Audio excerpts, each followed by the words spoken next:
he was sort of a favorite uncle of a lot of people. So like it was very difficult because my mom would talk highly of him even years later, before she knew. She's since passed away. She passed away about 2 years ago. But I did tell her years later, probably, I told her about maybe 10 years ago. How did that go? She cried a lot. I cried a lot.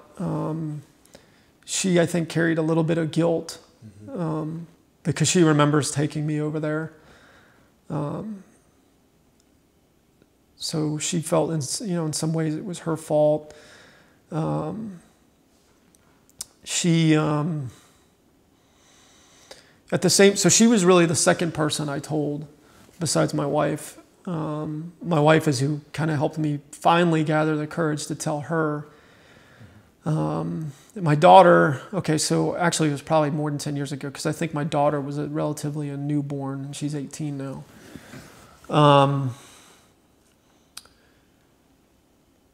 So I told her, and my stepfather was there.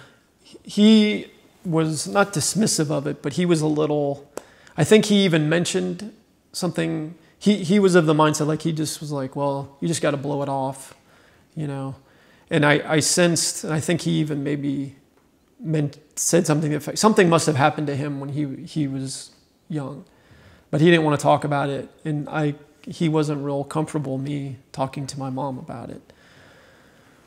So I remember we went out and kind of separated, and I remember sitting with my mom on the porch and again talking to her about it, and a lot of guilt on her side. I mean, she remembered, because years later, he has since passed, my abuser, but she, invited him to, like my high school graduation. She invited him to my college graduation, and when I was commissioned into the Army as a lieutenant, and not realizing at those times that, she was inviting somebody who I wasn't very comfortable around, and still wasn't. It was in those times where I should be happy and it should be a fun event, weren't so much, because he was there.